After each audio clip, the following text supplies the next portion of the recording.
ইউক্রেনের বিরুদ্ধে যুদ্ধে ব্যবহারের জন্য দূরপাল্লার আক্রমণাত্মক ড্রোন উৎপাদন করতে চীনে গোপন অস্ত্র প্রকল্প চালু করেছে রাশিয়া।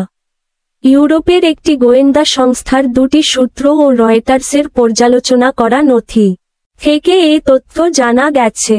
একটি নথিতে পাওয়া তথ্য অনুযায়ী, রাশিয়ার রাষ্ট্রীয় মালিকানাধীন অস্ত্র কোম্পানি আলোমা জান্তের সহায়ক সংস্থা IEMZ কুপল স্থানীয় বিশেষজ্ঞদের সহায়তায় চীনে গার্পিয়া-3 G3 নামের একটি নতুন মডেলের ড্রোন তৈরি করে পরীক্ষা করেছে।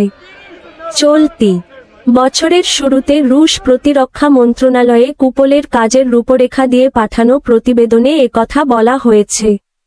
হোয়াইট হাউসের জাতীয় নিরাপত্তা কাউন্সিলের একজন মুখপাত্র বলেন, চীনের উচিত রাশিয়ার সামরিক কাজে ব্যবহার করার জন্য তাদের কোনো কোম্পানি যাতে সহায়তা না দেয় তা নিশ্চিত করা।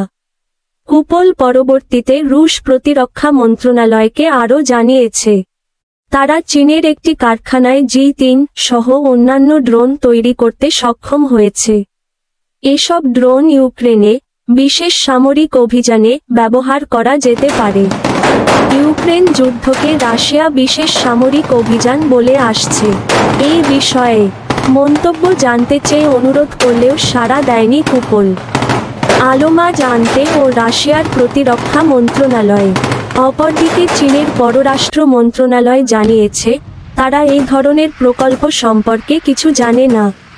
তারা আরও বলেছে, ড্রোন বা মনুষ্যবিহীন আকাশযান UAV রপ্তানির ওপর তাদের কড়াকড়ি রয়েছে। ওয়াশিংটনের চিন্তক প্রতিষ্ঠান the centre for new American সিকিউরিটির CNAS গবেষক স্যামুয়েল বলেন, রাশিয়ার যুদ্ধে সাহায্য করে আন্তর্জাতিক নিষেধাজ্ঞায় পড়তে চাইবে না চীন। তাই রাশিয়ার সামরিক ড্রোন উৎপাদনে চীন সহায়ক ভূমিকা পালন করছে।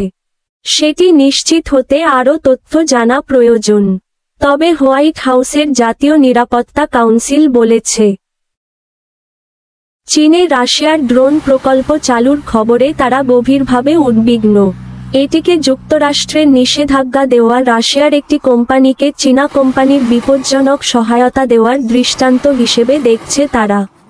হোয়াইট হাউসের জাতীয় নিরাপত্তা কাউন্সিলের একজন মুখপাত্র বলেন, এই প্রক্রিয়ার সঙ্গে চীনের সরকার জড়িত এমন কোনো তথ্য তারা পায়নি। তবে চীনের উচিত রাশিয়ার সামরিক কাজে ব্যবহার করার জন্য তাদের কোনো কোম্পানি যাতে সহায়তা না দেয় তা নিশ্চিত করা। অপরদিকে রাশিয়ার যুদ্ধে কূটনৈতিক ও অন্যান্য সহায়তা বন্ধ করতে চীনের প্রতি আহ্বান জানিয়েছে যুক্তরাজ্যের পররাষ্ট্র মন্ত্রণালয়।